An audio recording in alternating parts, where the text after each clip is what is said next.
If you hear that, black is beautiful. Santa Claus. Black is beautiful. It's a textile. Lift your head like me. You got to wear it for with dignity. How it burns out. Black is beautiful. I let us sing it along. Black is beautiful. Say I'm black and proud. It's my time that we get rid of that old slave mentality. La la la la la. La la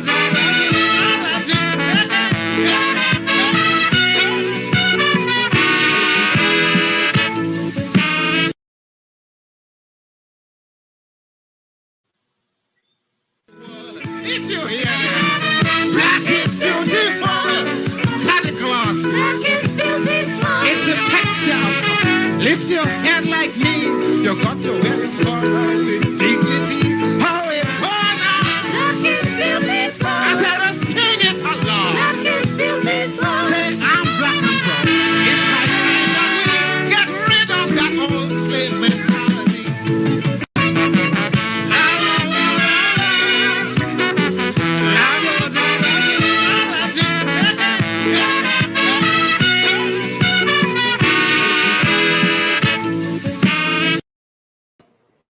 And I'm just dancing because, as far as he's concerned, if Africans can agree to dance on the stage in the same document we got nothing in terms of reparation, he has a right to dance. We have been reduced to being handpicked. You come, Calvin, you come with us, you're come. You're good enough to come and sing and dance here and just get happy because you get a moment on the stage and maybe like black people. Ali didn't say one word that night that a special fund, a special committee is going to meet at parity, for example, and we're going to have a conversation to say that as of next year, we shall begin to pay specifically the descendants of Africans. He didn't even say that. What we do is we dance on the stage, we go home and say, well, they like that people because I thought that they dance with us. I made an announcement for all of you to do this. If you dance with the crocodiles, the music will stop at some point. If you dance with the shark, at some point the song will stop. We cannot afford as a people to play around with our heritage, to play around with our rights.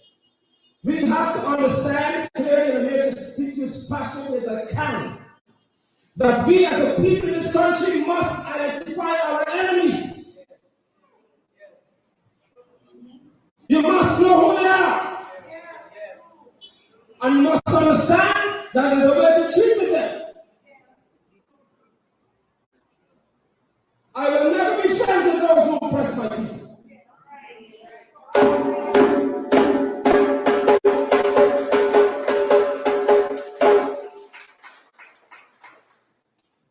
I have an issue with any African who calls on a European Caucasian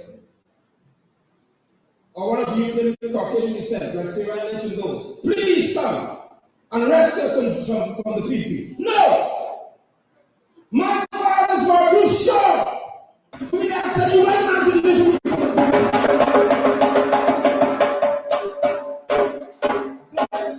They still and they should still be fighting us, let's say.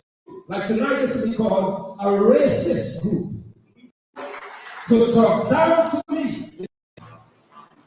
You see, blackness is a phenomenon.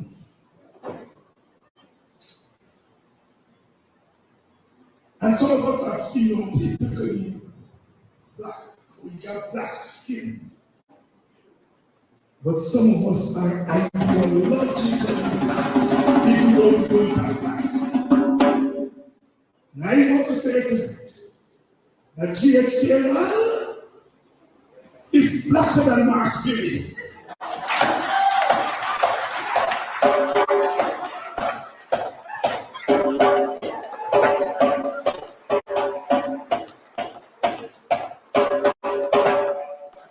GHK is is blacker than one edging.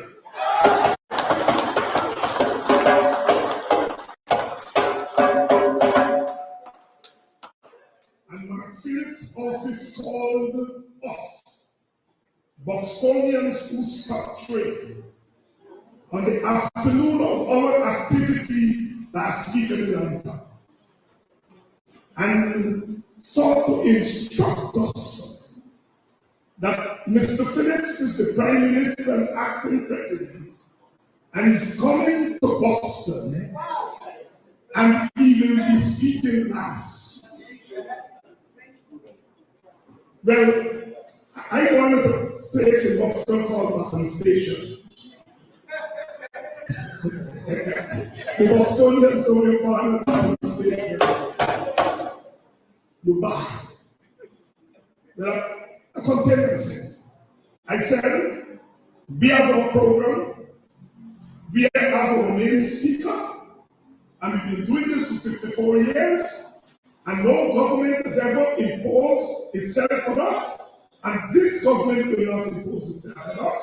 Mr. Phillips will not impose itself. And I said that if Mr. Phillips showed up, he would be welcomed, and I got 15 minutes to talk. I'm going to give him 5 minutes to make some remarks. So I know I was taking a big chance, because the Bostonians were going to. But Mr. Phillips smelled the rat, and they called me 10 minutes after to say the Prime Minister will no longer be coming to us. And so, as I invite G.H.K. Live, I want to say any day of the week, any hour of the day, I'd rather have G.H.K. Live come to Buxton than Mark Phillips.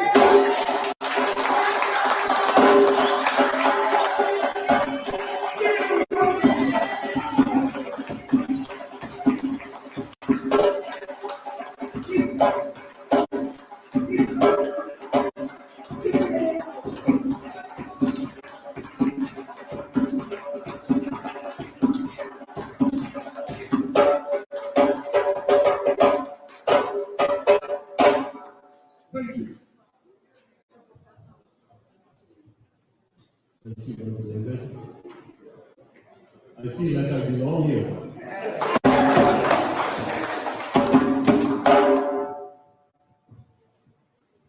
My privilege to be here with you, my fellow citizens, in the village of Guyana. We are all Guyanese citizens. Thank you for making me feel at home and feeling well.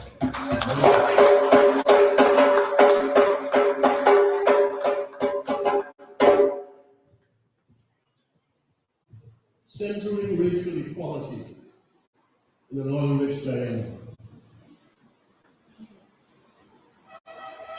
A few years ago, a question was put to me, and it went like this: what is the most important issue in this country? And immediately I said, our racial problem, our racial division, our racial inequity. So no, the island is the biggest thing. And I said, just as quickly, we could get all the island in the world, and we could have the best oil deal of all, and it will be nothing. It will matter for the North if we can't begin to address the inequalities in this society.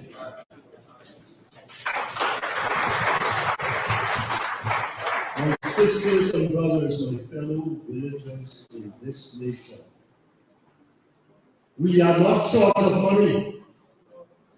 Unlike other times, we are not short of money. Bad contract, low loyalty, We've got enough money so that every single Guyanese, particularly the African Guyanese who are being left out and who have been left behind and who's lagging behind, has a participation, has a right, a birthright to that equality. We are not begging. Notice I said we. It is our birthright, this oil-rich Guyana. You have heard the history from our brother, the apostle. Tough act to follow. You've heard what is happening to Ipadaji, where a man I'm meeting for the second time tonight, who knew my wife would be far too well, he has been demonized and criminalized for standing up and for representing. Saw the whole world what happened in the country. We know this was the local government election. I thought you would bring it to the center. Bring it to the center, you got to take the country. You get outside?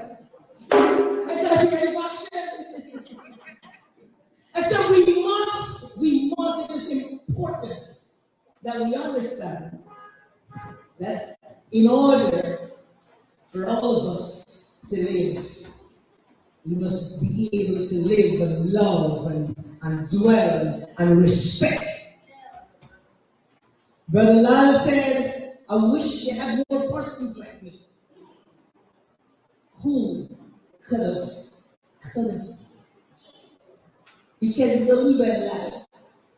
When you read the newspaper, it's only Brother Lyle. And then Brother Lyle and people share victimization for the truth, just like Apostle London.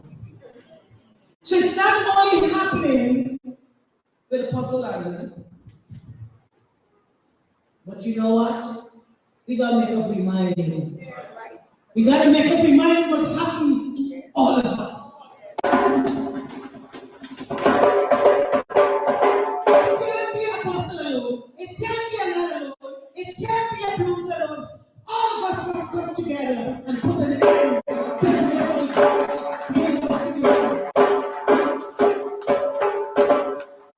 And in the context of the indentureship, and in the context of what happened after, the people started off at different points.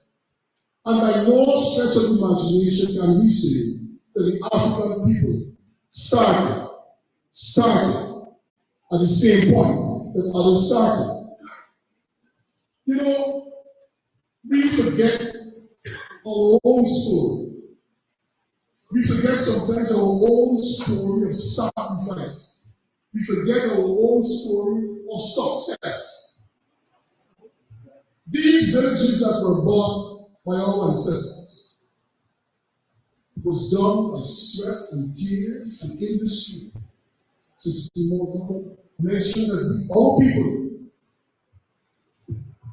got away from plantations, even during the period of apprenticeship, and went into the material. And with their hands, the intellect and wisdom from gold came back and bought plantations.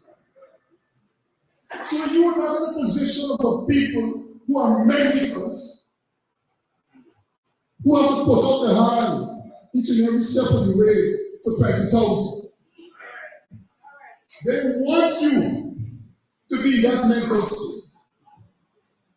Let's come to any moment, right? But you're collecting because you're subservient.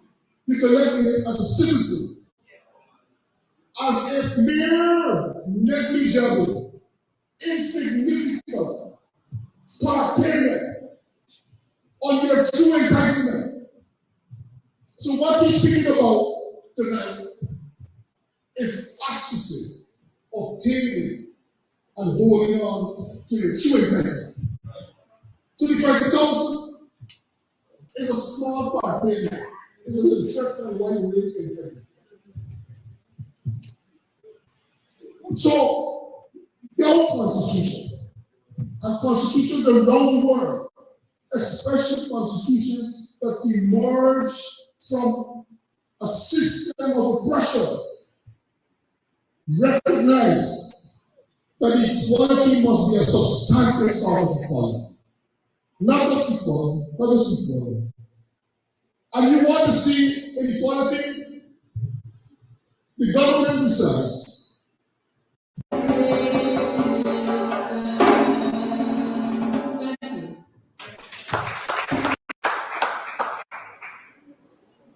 We in Buxton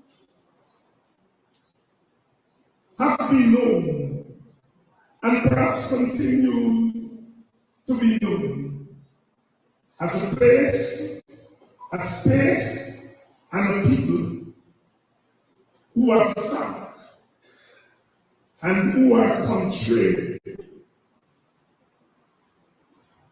Tonight, for the first time, a young man who also has descendants in Buxton is gracing us for the first time.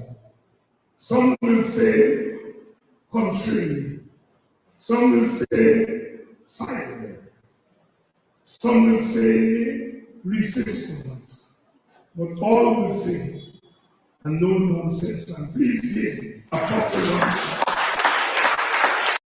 But as a people, we also need equity for the purpose of recovery, repairs, and equalization. And I dare say, the world owes that to us because that inequality, that artificial inequality, was imposed. It's not natural. It's not God-made.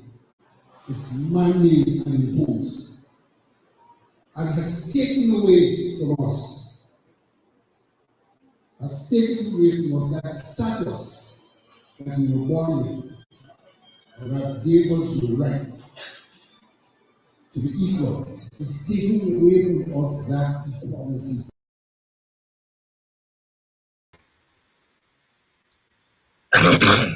And a very good evening to you, and welcome to Politics 101. Welcome to our Friday edition, our Black is Beautiful edition of Politics 101. Oh yes, Buxton was the place to be last night. It was happening there.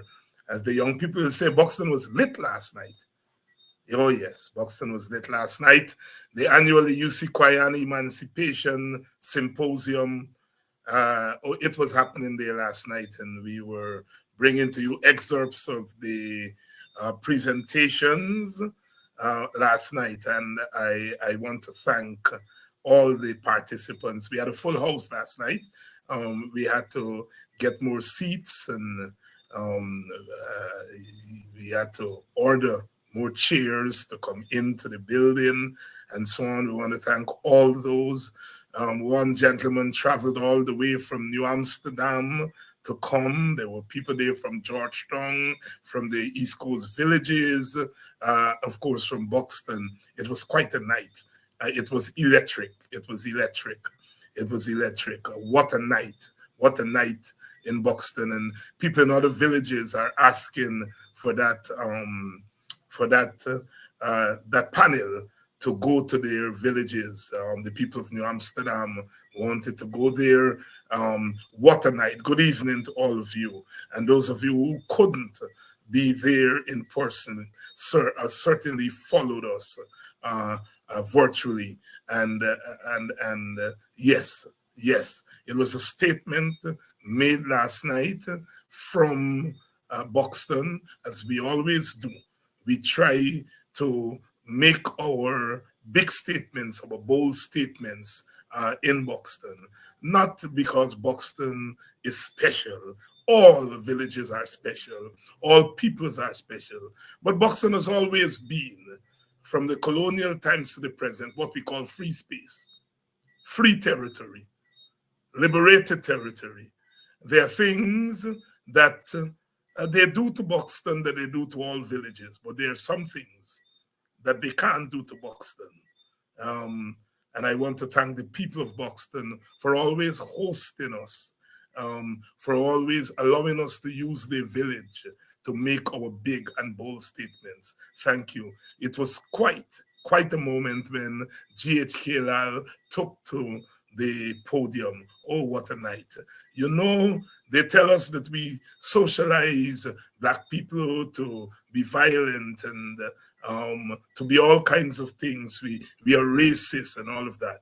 But here was an Indian man going to Buxton during emancipation at a time when the ethnic groups are so far apart, and he was treated with dignity.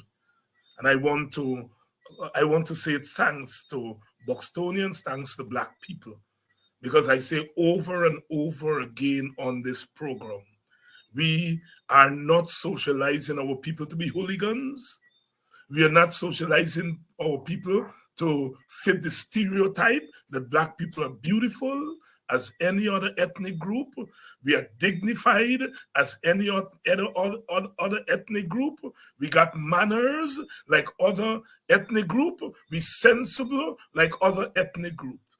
And that is the kind of African that we are trying to socialize, to bring consciousness to, a consciousness of self-respect, a consciousness of respect for others. And that is why those who come on to these programs and try to spew their nonsense, at some point they will leave in frustration if you leave them alone. Don't match them. Don't match their lawlessness. And oh my, last night in Buxton was brimful of respect and dignity that we showed to our Indian Guyanese brother, to show that we Black people don't believe that we are superior and that we recognize those who are working not necessarily on our side, but who are working for equality. Because all we ask for is for equal treatment, equal dignity, equal access in Guyana. And so the title last night was centering racial equality. What a night. Good evening to all of you. I see my friend, Sister Nima Flew Best from Mocha on tonight. I haven't seen her in a little while. She's busy and so forth. But welcome, sister. Welcome to all of you. You're joining us. Good evening, Orma. Good evening. So true, Hector. So true, Hector.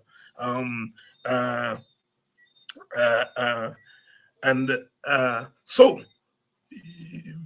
welcome to all of you. Welcome to all of you. Those of you who are joining us from outside of Guyana. I see my brother Thomas Robertson from out there in Atlanta, Georgia.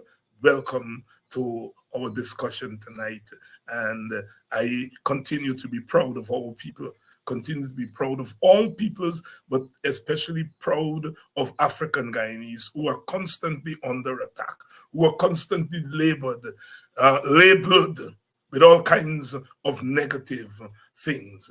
And every speaker, each speaker, all the speakers last night zeroed in on this question of equality. I would like to say thank you again. Thank you again. Thank you. Thank you, Buxton. Thank you, Buxtonians. Thank you to the panelists. Thank you to those who traveled to Buxton. And we made an important statement. We're going to open the phones.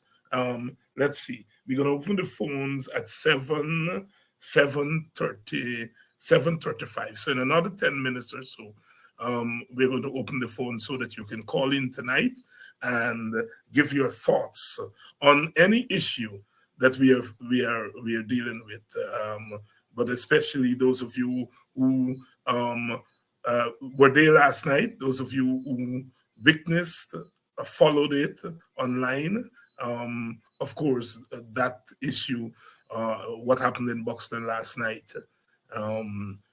would be on your minds, but you can also call in and let's talk about any issue that is affecting our community, affecting our country, and we are going to have that discussion. So I'll open the phones. The number is on the screen, and we'll open the phones in about 10 minutes.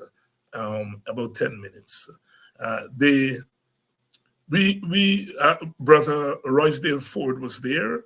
You saw that. Brother Vincent Alexander, Sister Simona Brooms, Brother Nigel London, GHK Lal. They were all there. Brother Nigel Hughes is down with the flu, terrible flu, and just couldn't make it there last night. But what a wonderful night it was. I want to thank the people from the Reparations Committee who came from Georgetown. I want to thank all of you. So proud that we are able to speak our minds, speak to our people. And there were people who were trying to tell me, as I said in that clip, Dr. Hines, why are you taking an Indian man to Buxton and emancipation? And as I made the point, some of us are phenotypically black. That is that we have black skin. But some of us are not intellectually black. We are not ideologically black. And some of us who are not phenotypically black, we are ideologically black. And I made the point that GHK Lal is blacker than Mark Phillips, blacker than Warren Edgell, blacker than you, Todd and Waldron and all of those others, blacker than those who allow themselves to be used and abused because of their race and simply can't see it. And so the definition of blackness is not just phenotypically black. The definition of blackness is, are you thinking black? Are you thinking black? Are you at one with black people and their sufferings and black people and their demands? And so therefore, we broaden the definition of blackness from phenotype to include thought. Brother Frantz Fanon wrote that book, Black Skins, White Masks, that they're black people who have on masks. So when you look at them, you see not a black face, you see another face. Black skins, white masks. We are at a critical time in our history. And we're trying to say to our African people, lift your consciousness. Lift your consciousness. Come out of the shadows. Do not be afraid to say you're black. It's not a crime. It's not a crime. Say it. When you say you're black, it doesn't mean that you are not Guyanese. When you say you're black, it doesn't mean you're racist. All it means is that you are affirming one of your identities. And that in a country of different ethnic groups, racial identity matters. It is not your only identity, but it is probably the most defining identity in a place like Guyana. Your racial identity determines how quickly you get a house lot. It depends on whether you get a house lot or not. It depends on how much of the cash grants you get. It determines when you get what and where and how you get it. It determines whether your house is demolished or not demolished. It determines whether you're shut down on the streets by the police.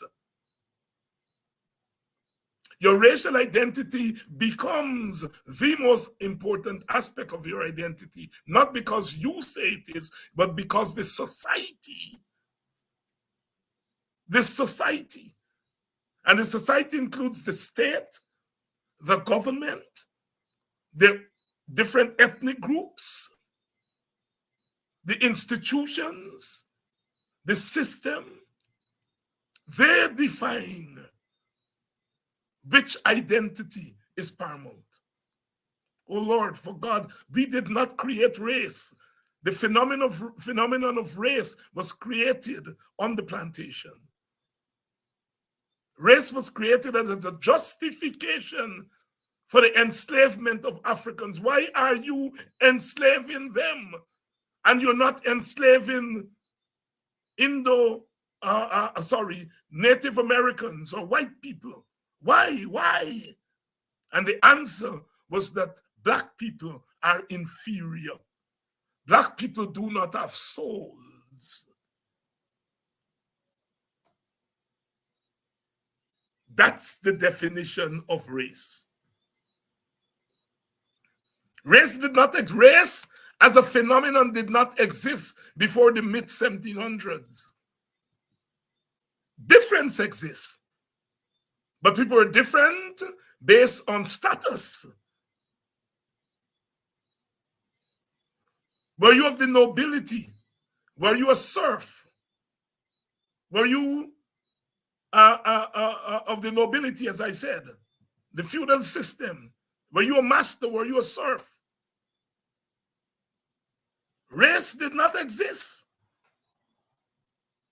Race was created when plantation slavery was created. Then the question of inferiority and superiority based on skin color. Therefore, the question was, what slavery did was to give meaning to skin color. Skin color did not have that meaning of inferiority and superiority. Skin color did not have that meaning before chattel slavery.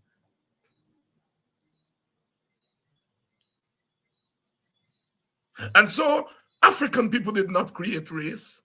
Race was created to make African people inferior. And then anything that's created brings with it its ideology, its thought process. Hence the ideology of racism, or what we call racial supremacy. The ideology, racism is the ideology of race. So you create the categorization, and then you create the intellectualism behind the categorization. Racism or racial superiority. That is what? You use your power in the society to actualize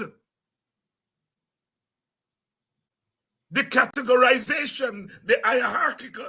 You create the hierarchy, and then you write books to justify and explain that hierarchy. You use your power in government to create institutions to justify that hierarchy based on skin color. That is what we call racism.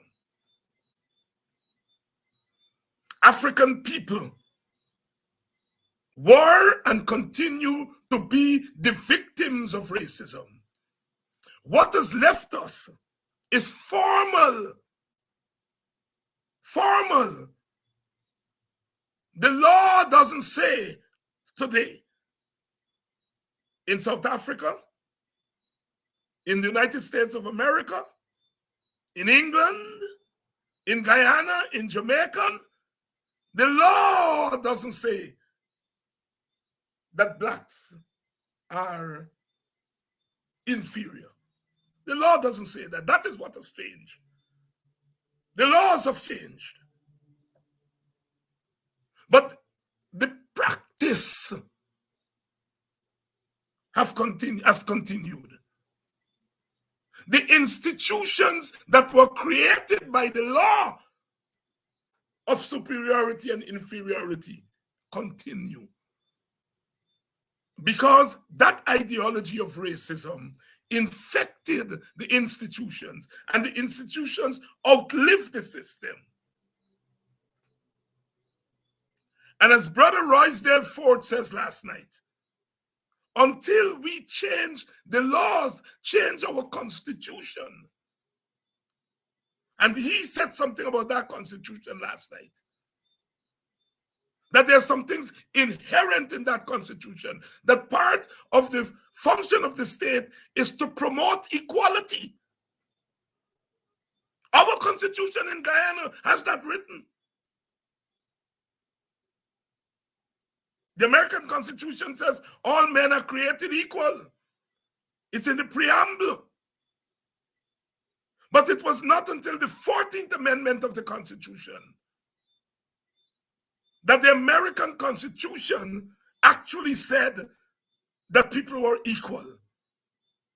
What we call the Equal Protection Clause in the American Constitution in the 1860s. America had been existing since the 1780s. It took them almost 100 years to put in their constitution that all men are created equal and have equal protection before the law. The preamble said all are created equal. But in practice, some were more equal than some. And the 14th Amendment said, all of us are equal before the law. And then we know what happened. The states nullified the federal law, and they created their own Jim Crow laws.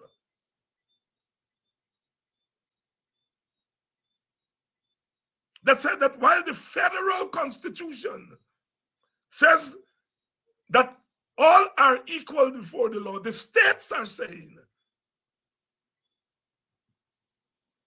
because blacks and whites are socially unequal, they cannot get equal treatment.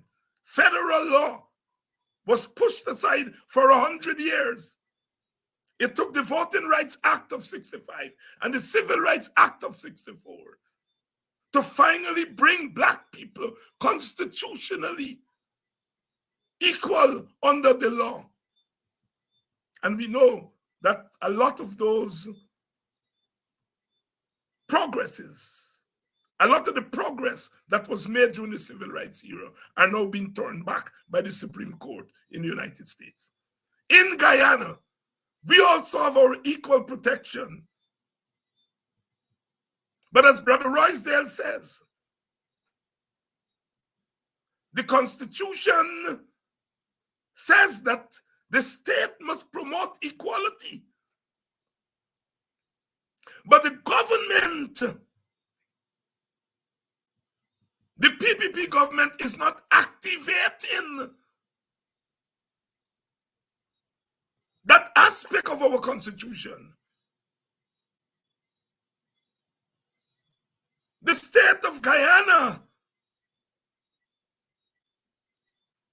is constitutionally bound to promote equality.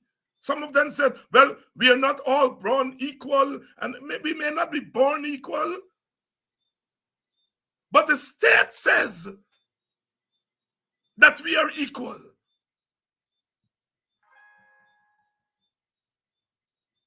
That's where our struggle is. What it means is that those who are less equal than others, the state is constitutionally bound to correct that. In other words, the state is constitutionally bound to implement affirmative actions. And note I say affirmative actions, because some people think affirmative action is just a simple policy. It's not just a simple policy. The state is bound to do that by the Constitution. That is why Roysdale's intervention last night was so important. So important. And so when we Africans call for our fair share, we are not asking, we are not begging. The state has the burden to correct the inequities in the society that were created by slavery and colonialism.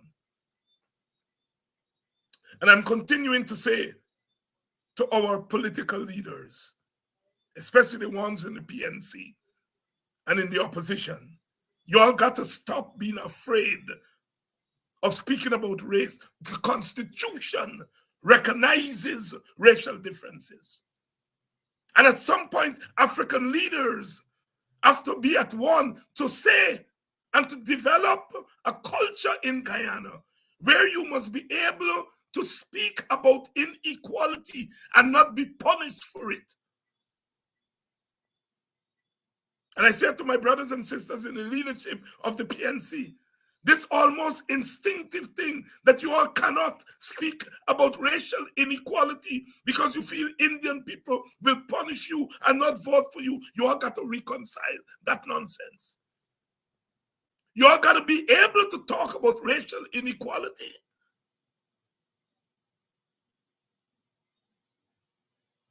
And at the same time, speak about political governance. It can be one or the other. And I think the younger members of the PNC have to wrap their minds around this issue. It is the big disconnect between the party and its membership. Because the membership is concerned about their inequality, and they're articulating it every day. Some of them cuss about it, some of them cry about it, some of them shout about it, and their leadership sidestep it. That, people ask me every day, Dr. Hines, we're in a bad shape. Do you think we can make it? Well, we're going to make it when the leadership and the fellowship connect. And it's a sacrifice. I am making that sacrifice. Yes, I'm being called racist. But a racist is not going to carry somebody from the other ethnic group into his own community.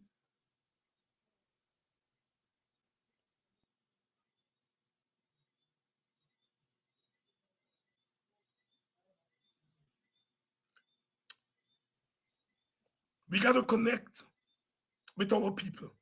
And right now, the vast majority of African people are coming to understand that they are being judged by their race. And the leaders have to connect with that. And I think once the leaders begin to connect with that, we're going to see some big changes in the fortunes of the opposition. You cannot be talking north and your supporters talking south. You can't be at cross purposes with what your supporters are saying.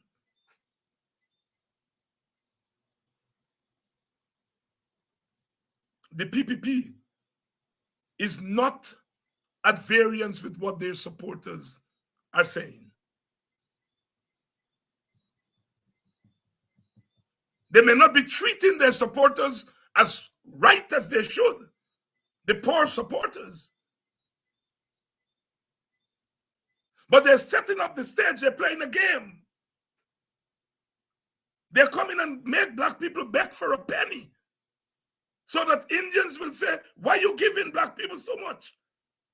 And then they go back and say to the Indians, we have heard your cries, look 5 cents.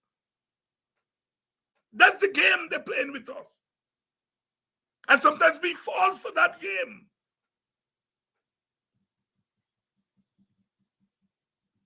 Yes, all of us should get 10 cents. All of us should have $1. All of us, of all races, should have $1.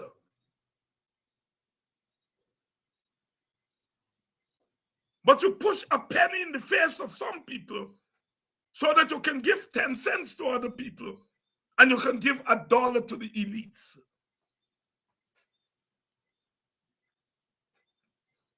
That is the narrative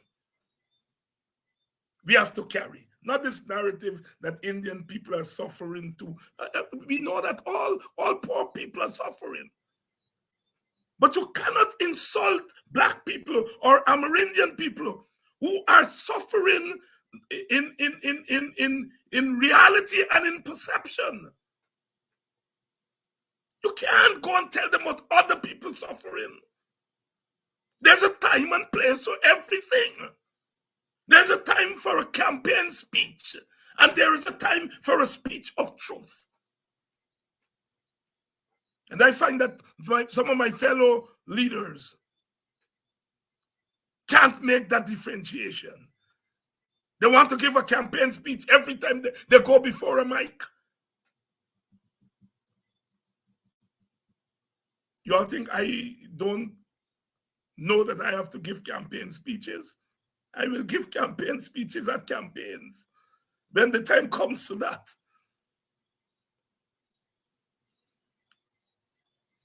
But I can't watch my people bleed, watch my people cry, watch my people being hammered, and go and give them a campaign speech.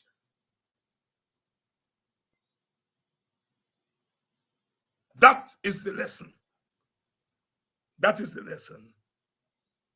592-633-1924 is the number to call. 633-1924 is the number to call. Let me hear what you have to say on these matters. What you have to say. Serious times. Serious times. And we got to get some things right. We got to get some things right.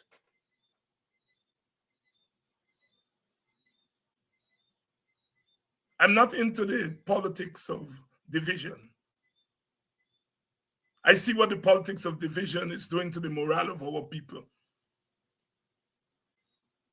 We invite Norton to Buxton last week. They say that he's being challenged by another faction led by Rosedale. We invite Rosedale forward too. It's not one or the other. It's both.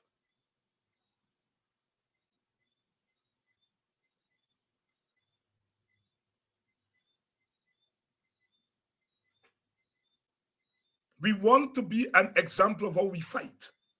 We don't fight by fighting ourselves. Differences are always going to be.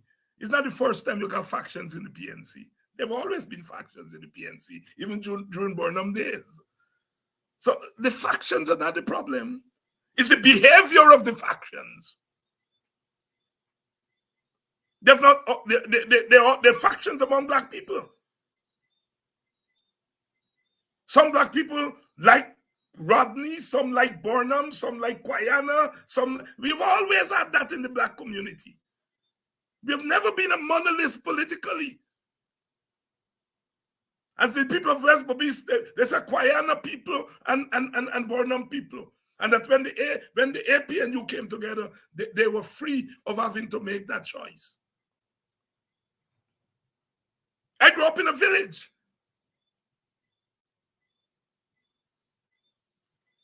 In which we learned to live side by side as PNC people and WPA people.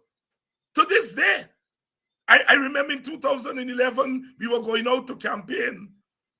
And, you know, people from around the East Coast, we would gather at the Buxton gas station, and Granger and Rupnarine would come, and we would go into the villages. And somebody from the PNC were asking, where are the WPA people and where are the PNC people? Because they wanted to do something. And the Buxtonians give them the right answer we wanted. They said, we are both WPA and PNC. Get that in your heads. Our people have always found ways for the different tendencies in the community, not just to coexist in the community, but to coexist in us, in our heads.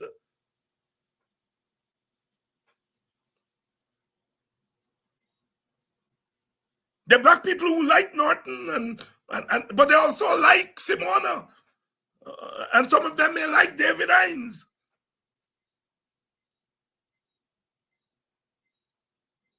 In case you all didn't really know it, that's what happened. That's what is happening in our community. No one party has a corner on the thinking of our people. And it is for us, whom they recognize as their leaders, to decide to work together. You all think they don't have problems in the PPP? You all know it. But when it comes to the question of power, they put their differences aside and they find common ground. We have got to find common ground in our community, in our organizations. At some point, we have to decide, because it's electoral politics, we've got to decide on who's presidential candidate and all of that thing. You know, the rules said that that's what we have to do, you know. But all of us should be co-leaders.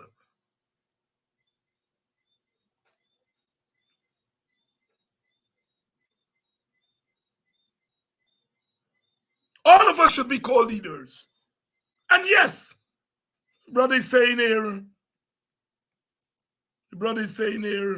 the WPA have more real ideas of the African Guyanese struggles.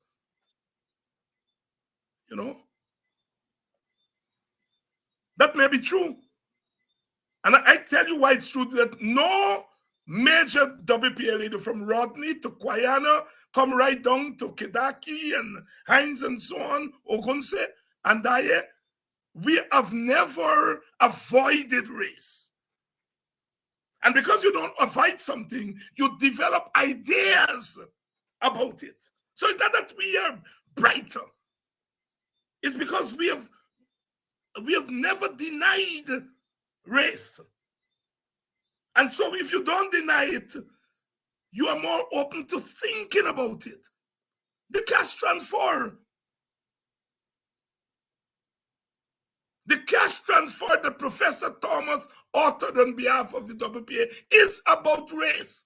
But here, what is it about? It's about all races being treated equally, because each household will get the same amount of money. It is about race, but not about racial superiority and inferiority. It's about racial equality and equity.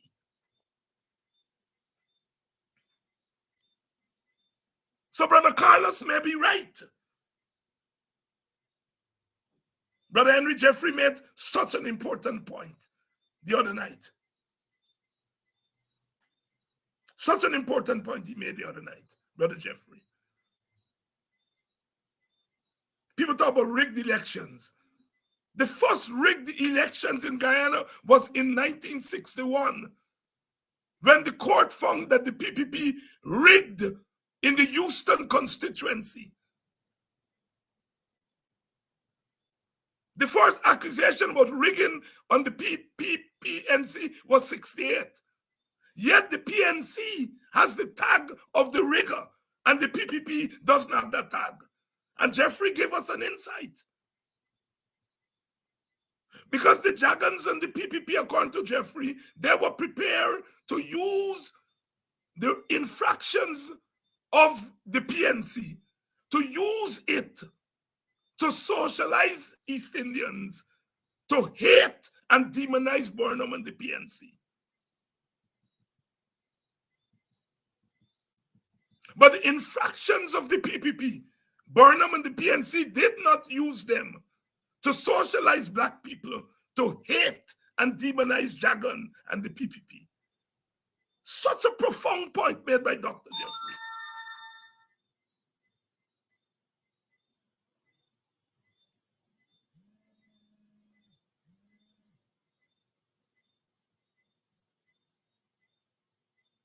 What it means is that to some extent, the PNC stopped short of dealing with black people as black people. And that thing has come back to haunt us now. Because at the time when black people are at their lowest, in terms of being treated in a certain way by the state, the party to which they give most of their votes cannot cry with them. And I'm not saying this will continue. I think slowly the PNC leaders are coming around to that you cry with your people today so that you don't have to cry with them tomorrow. You cry with them in 2023 so that at the election in 2025, you don't have to cry.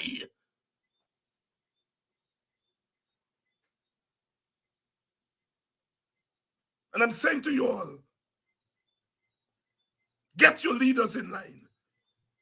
It is not the only problem we have, but I think it's one of the biggest problems. The dissonance between the followers and the leaders. I'm not putting down the PNC. I am not condemning the PNC. I am just saying, yes, you all have a little problem them that you all got to fix. You listen to the younger PNC leaders, they run from race like a curry.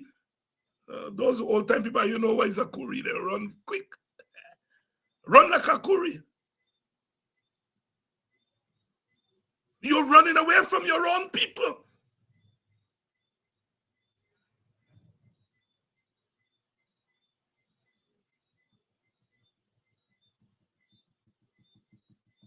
We cry for our people. We cry with our people. But we are not socializing our people to be anti-Indian. That is why we took GHK Lal. And we are prepared to take other Indians who understand the struggle, who are for fairness and justice. You'll understand why I got mad at Gita and Ganesh and them the other day. You cannot be in a black-dominated party and you are hammering black people when the state is hammering us. You want to hammer Ogunse, and you don't want to hammer the state that put shackle on his feet. What are you talking about? That's why I got vexed with Gita and Ganesh and them. You cannot be in a black-dominated party and not think through the issue of blackness and brownness. Look, black people and race are profoundly different from Indian people and race. Indian people did not undergo enslavement. And so I understand that Indian people come at racism from a different point than African people. African people come at racism as the original and continuing victims of it. Indian people come at it from being victims of it in certain circumstances. And so, yes, there is a difference, but you must understand that difference. And when a black man or black woman stands up and confront racism, don't run and condemn them about what is correct and what is not correct. That is why I got on Gita's case and Ganesh and Brother Ubraj and the others. And I hope they understand that it was nothing personal against them. I met Sister Gita and we worked that out. And they were doing that because they didn't have a profound understanding of race. I can say that. I don't want to put down the brothers and sisters. But I'm saying, as an Indian, you have to theoretically wrap your mind around race. We black people have to do so too. But other than theory, in a practical way, we experience race in a way that an Indian wouldn't experience it. And all we're asking for, even black leaders, black middle class, black well-to-do people, in many regards, they experience racism a little bit differently because of their status. And if they recognize, but I always remember the story given by Brother Colin Powell, who was the head of the U.S. Army, went to meet a friend at D.C. airport, and he wasn't allowed to go beyond a certain point. The young lady didn't recognize him. And when he told her he was the chief of staff, she said she got to go and talk to somebody. That is the way the black person, regardless of status, sometimes experience racism. I stood for an hour in the library. I went there to put books on reserve for my students at a certain university I worked at. And I stood there for an hour, and the little student working was dealing with other people, and she wasn't dealing with me. And when I asked her, she said, we deal with professors first. She didn't think I was a professor. And she had every reason not to think so, because I was the only black professor at that university. That is how we experience race as black people. And so our Indian brothers and sisters have to show an understanding of our issue.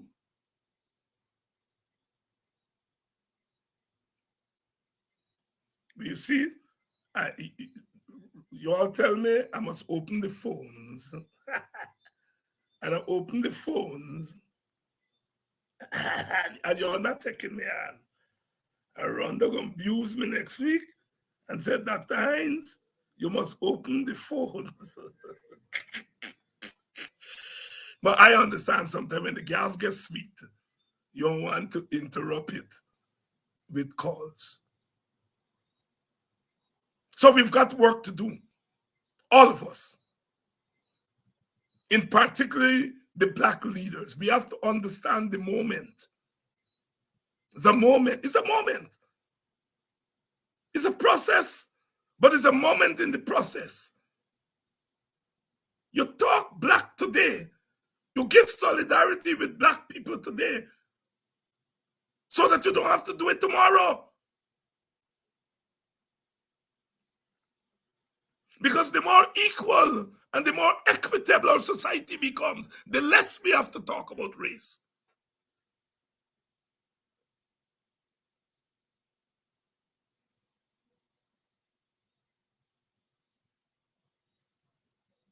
And that is why I'm saying to black people, say you're black and beautiful.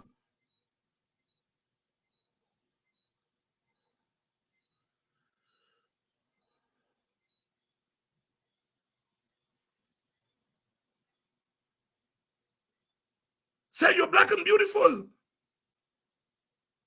It don't mean that other people are ugly. What it means is that other people believe you are ugly. So you have to affirm your cultural beauty, your civilized beauty.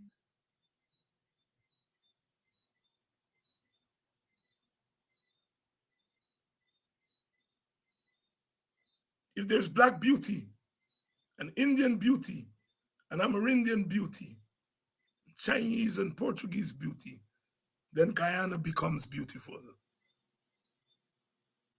All the other ethnic groups are beautiful, and black people are ugly. Guyana cannot be beautiful.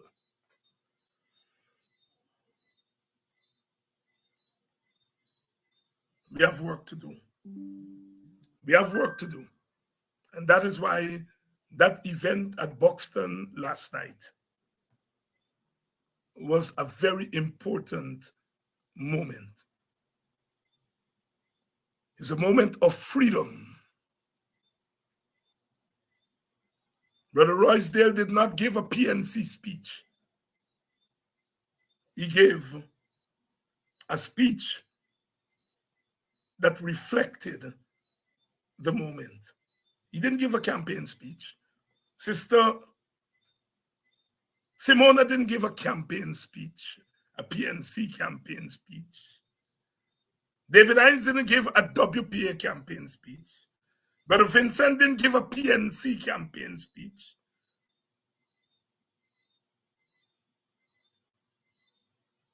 Pastor London didn't give a party speech. GSK Lal didn't give a party speech. We all spoke about racial inequality. There's a time and a place for everything.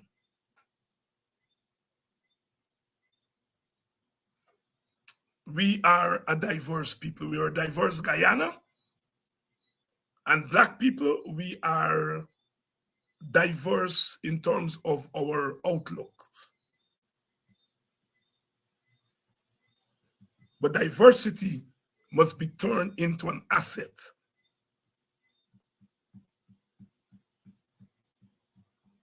I don't like to put my mouth in PNC story, but it can't be Norton versus Ford versus Amanza versus Ganesh versus Amna versus David. It can't be that. Because that thing weigh down your own people.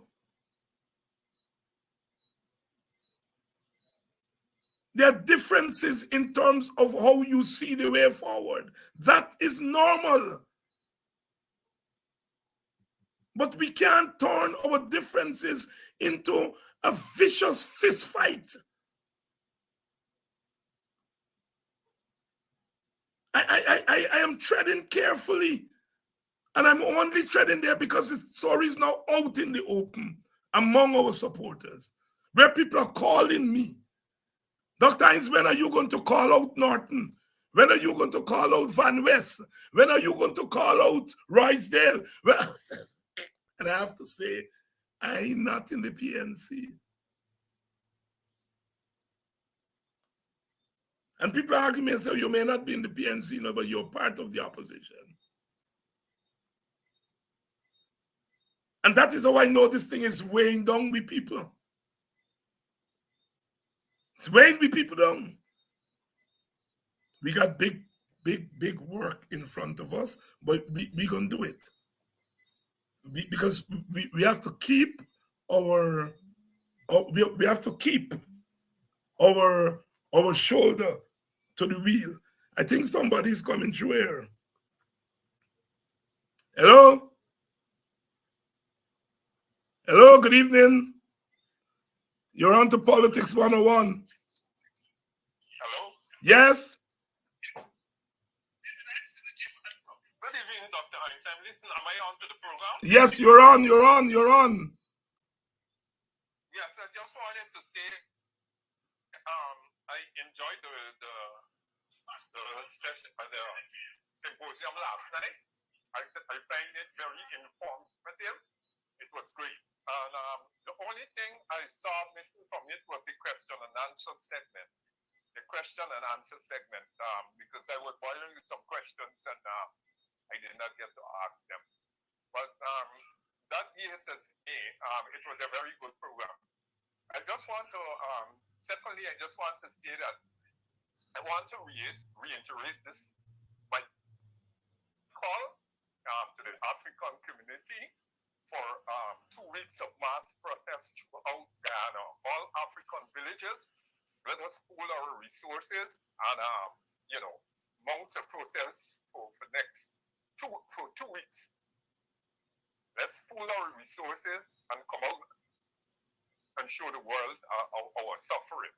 And I think I tried to discuss it at that event last night, but I didn't get a chance to do it. So thank you very much for listening. And the program, I'm looking at the program. Thank you very much. Thank you very much, brother. Thank you. Thank you. And yes, we didn't open up for questions and answers last night, deliberately so. First of all, the panel was large, so we were into the 9 o'clock hour by the time we finished. And secondly, we wanted to go out on a high because we didn't want a situation where people would start leaving while the program was still going on. Everybody sat there until the end. Hello, you're on to Politics 101. program finally. Well, I think you note my absence from the program because it isn't deliberate, but we have a remigrant who is a drummer by profession, one a choreo rather. Yes. And he's now hosting drumming classes in the village. And as an elder, I was glad when it started. So I would go to give the young people in the area that attitude to attend drumming classes. So I'm on drumming classes twice a week.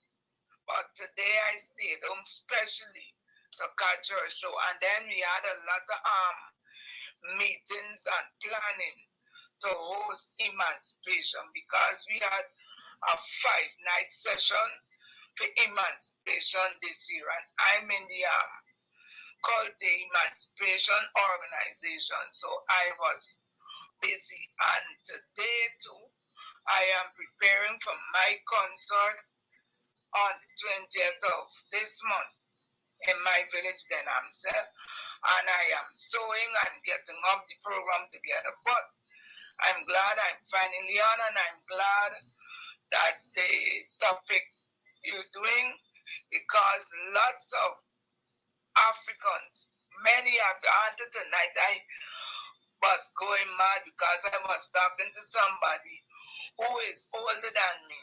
But the negativity in the person, it was great.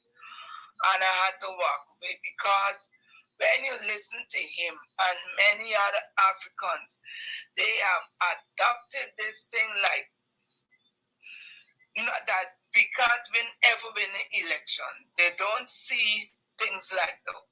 And when people like me and you and others who are in the constant fight to look for a better Guyana.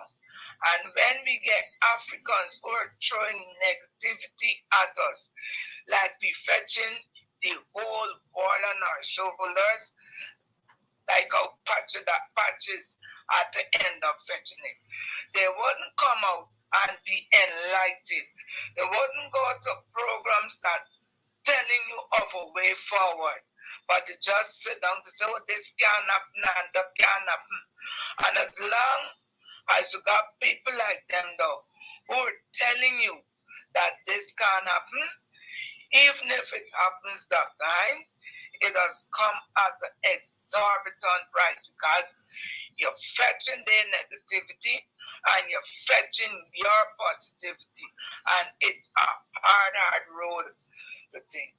But I'm glad you have this open program so that I could call in. And the next thing too, what people on these lives got to remember, that everyone is entitled to their own opinions. And when somebody gives an opinion, whether it's oral or it's verbal, people shouldn't jump down and start like heckling the person and thing, because many of these persons who come out on the program and heckle somebody for their comments, they don't put forward no comments, but they will heckle you. But for me, I don't care, because when I finish giving my points, you like turn at Dr. Hines. If you, the host, don't see a problem with the comments that I would give to the show, I don't worry with the other people. But anyway, I'm glad you have the calling, and I will try to be a calling member on the show. Bye-bye. Thank you. Thank you very much, Sister Rhonda. Thank you so much. And thank you for what you do all the time, because we need people in the communities to carry the struggle. The struggle must not be just about leaderism. With the leaders at the top, all of us are leaders. All of us. Rhonda is a leader. We are all leaders because we are all in this struggle together. There has to be some sense of democracy, some sense of equality as we confront this struggle. And we are always confronting a struggle because there are always forces who are trying to turn back the clock of history. And so we are always having to struggle. Good evening to Brother Albert Morgan from the quarantine. We missed you in Buxton last night. Good evening to my brother there from Grove. We missed you in Buxton last night, but you all were there last week.